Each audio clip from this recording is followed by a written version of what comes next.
How's it going, mates?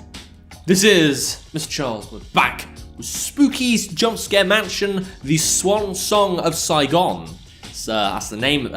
Well, again, it's not DLC. It's me subtitling everything, even though it's unnecessary. But it's what I'm gonna call it because I'm gay. Bye. But right.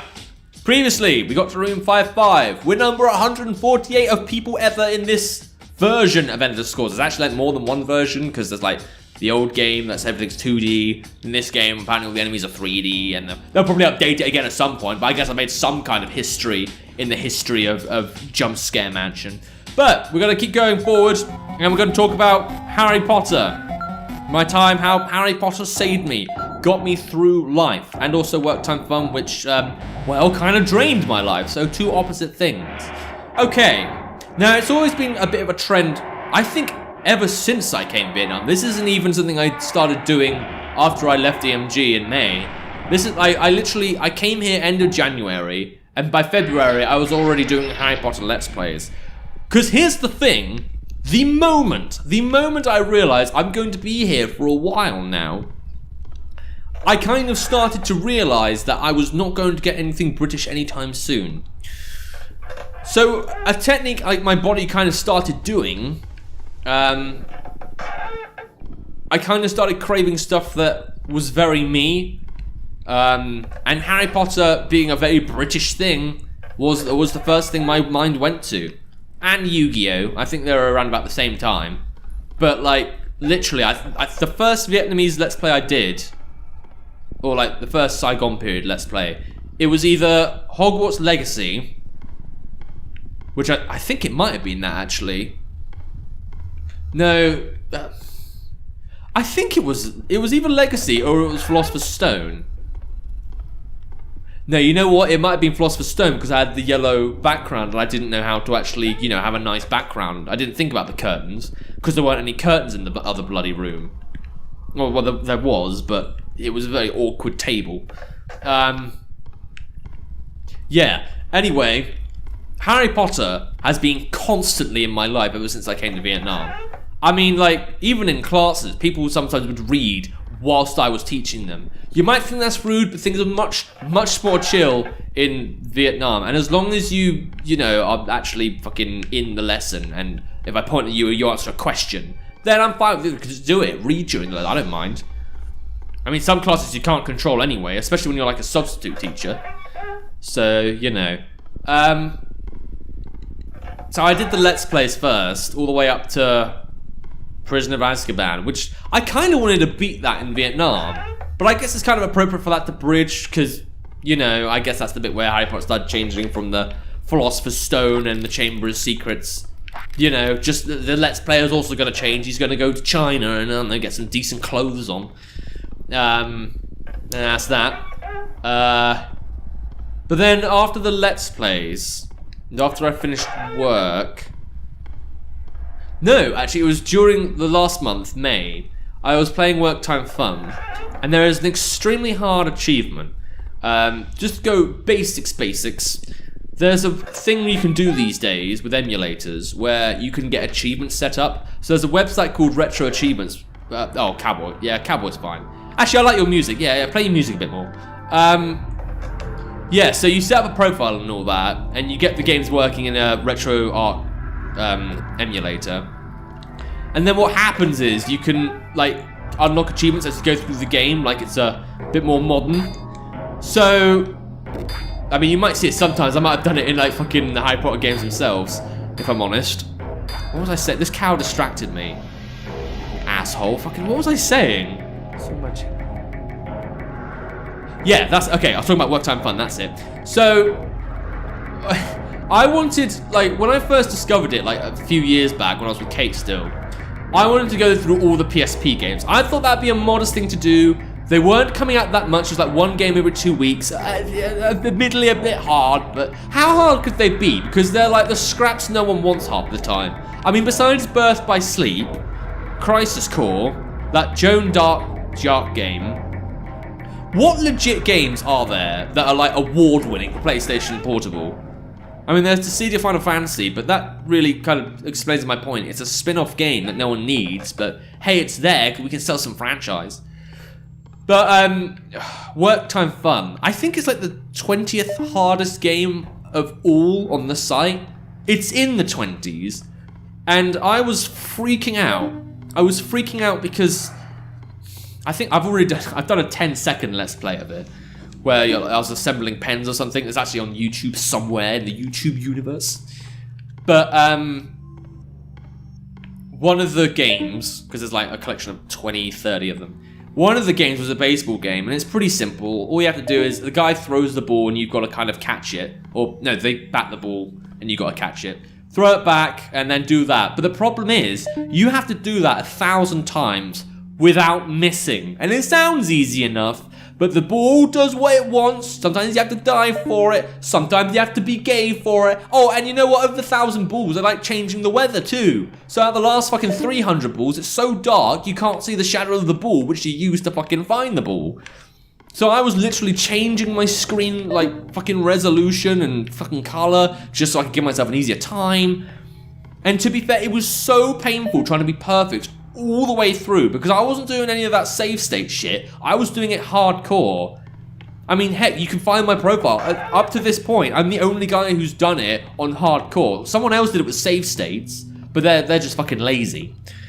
But during that, to keep myself sane, I started watching the Harry Potter movies. Because the fact is, you can't be expected to play that game and concentrate on it constantly. You have to like have something else in the background to kind of keep you kind of sane. And so that was something I did for a week. I watched all the Harry Potter films. But I didn't want the party to end. So what did I do? I found audiobooks. So I start off with the games that I Let's Play. Then I watched the films like during like the last few weeks of work. And then just to kind of get me through Work Time Fun before I started that 5-game gauntlet, I was listening to all the Harry Potter books gradually throughout, trying to beat Work Time Fun. And finally, I got to like near the end of Prisoner of Azkaban. Where the fuck is everyone? Where the fuck is everyone?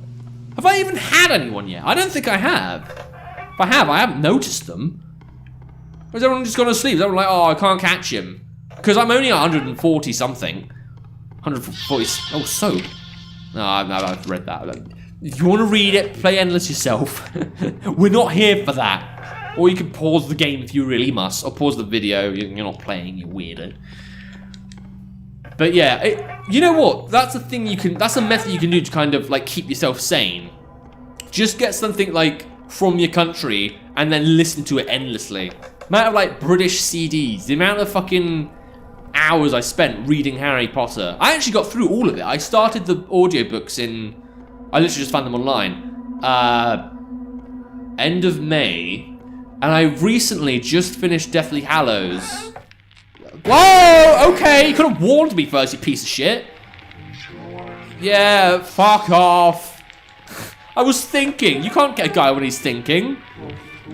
Yeah, I finished it, what, a week ago? Maybe 2 weeks? Like, beginning of August. It took me 3 months to read it all. And yeah, that was pretty good. But that baseball game, ah, shit! No. Yeah, and you don't have flesh with your fucking rib cage there. Show me it. Show me your breast. Show me your breast. I want to see your boobs.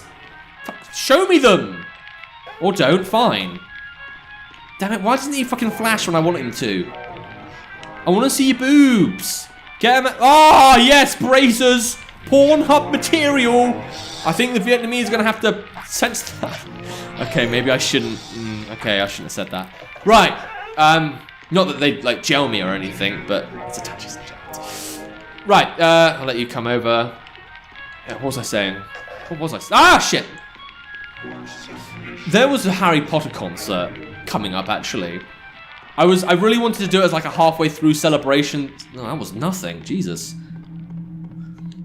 I was actually surprised to find it on my Facebook feed. They were going to celebrate the Harry Potter stuff. They even arranged their seats, so the best seat was a firebolt, and like, I think second best was like a Nimbus, and then there was like a really bad, whatever one fucking Ron had or something. Like the practice ones. Like those are like the worst seats. I loved that. And I really wanted to go, except I forgot about it by mid-June when it came out, or when it was on. It was called Potterphonics. It looked really cool, but I was too scared of not having money. And I'm kind of grateful I didn't go now, actually, because, well, I would have found it lonely, because I was going to go with Levine, but he was turning sour by then, which was a bit... I did, like, ask if he wanted to go, and he just blanked me after a while. He didn't say no explicitly. He showed me he was a fan by showing me his badge of fucking Hogwarts. But he didn't actually say, hey, yeah, what time we go in and all that. He was never serious about it, so what can you do? Anyway, yeah, Harry Potter was like the one consistent force. Oh, why couldn't you just give me Spooper? I mean, at least he'd keep the rooms short. At least the game would go quick enough. It's gonna take forever now. Alright, well, as long as I don't get Specimen 10 or something, I should be fine. Even if I do, I think I'm more or less happy dying now. I don't want to, but if it happens, it happens. It's like when you pee in public, you can't hold it anymore and your bladder just gives up. Your bladder's like, nope. It's like, alright, gotta just let out all the liquid now. I'm gonna spread it across. Maybe a dog will sniff it if I'm lucky. Cool. So I guess that's a good tip if you're British. Admittedly, I've done more insane things. Like I said, Yu-Gi-Oh! Was a thing. I like watching the Conlon Daily Motion videos. I don't know if anyone actually does that as well. But like when I need like a proper craving or something I actually care about, something pure thrill and not even like learning about writing or anything, I watch Yu-Gi-Oh! Episodes, like just the fights, none of that fucking extra plot shit. Oh shit. But I just go on and it just makes me so fucking happy. I feel like a fuck!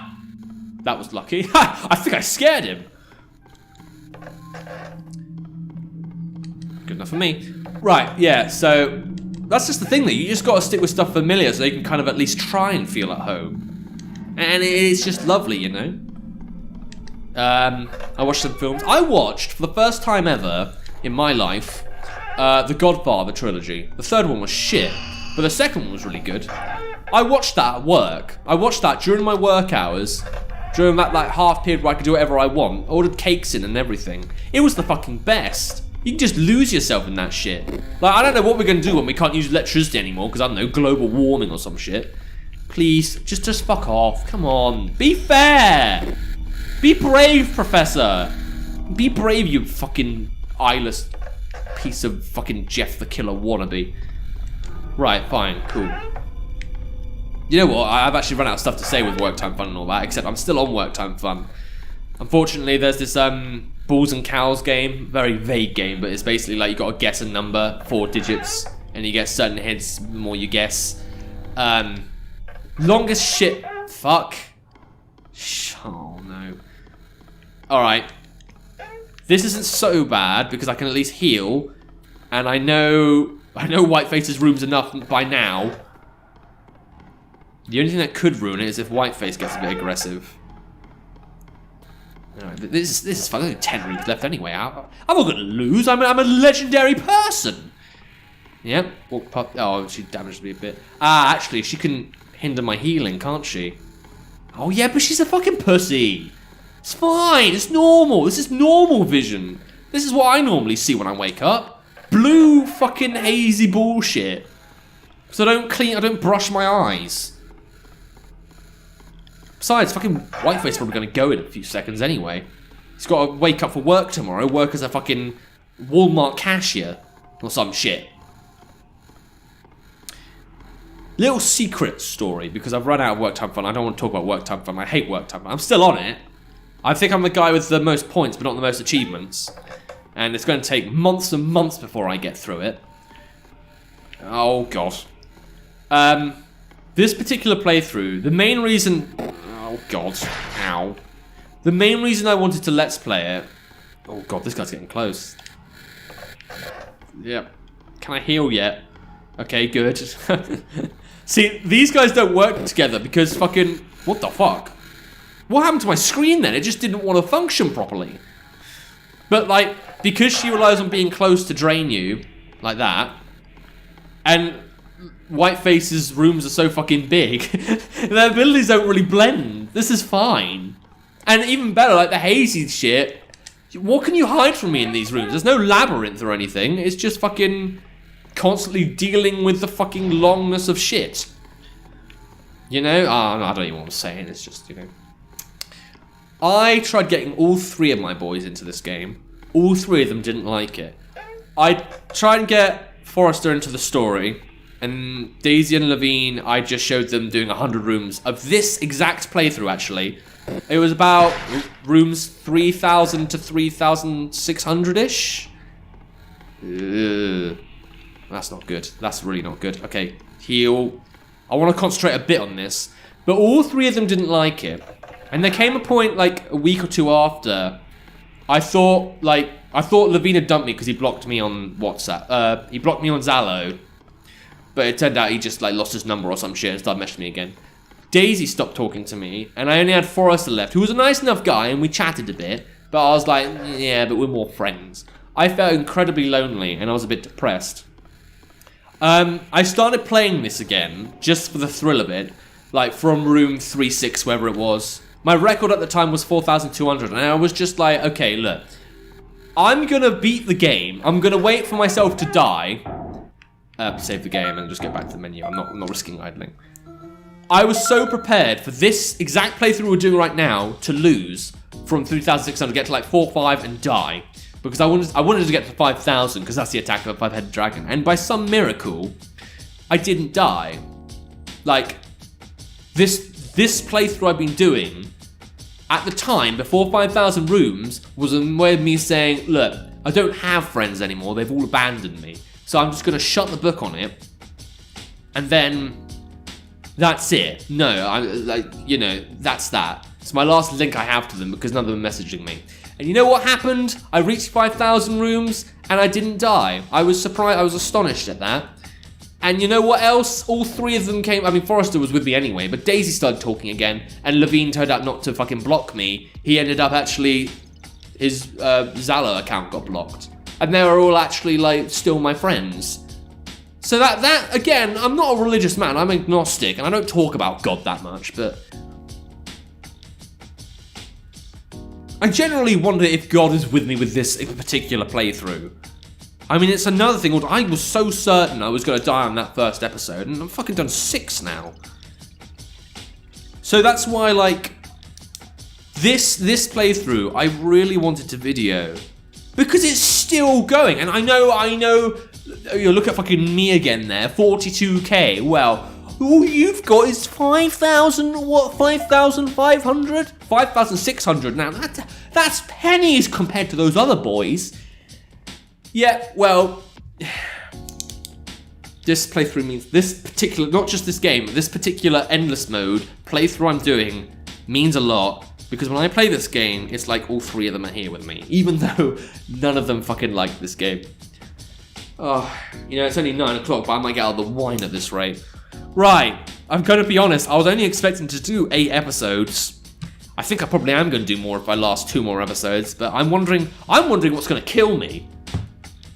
I'm even tempted to get like a glass of wine ready. Which I shouldn't, but oh, sorry, I'm a bit emotional right now. I don't know who I'm attracting with these videos. I mean, if you're here for fucking Vietnam, oh, what's it like over there? You're gonna get this fucking bullshit. And if you're here for the fucking endless mode, you're just gonna hear me fucking raving. This series is not gonna entertain people, except me. Me knowing they exist. These videos exist somewhere. Dear God. Alright, if you wanna play the game yourself, see if you can have a good time. Do your thing, see if you can beat me, wherever I'm gonna end up. There'll be a link to the game in the description down below. Without further ado, no, let's catch you this time. See ya!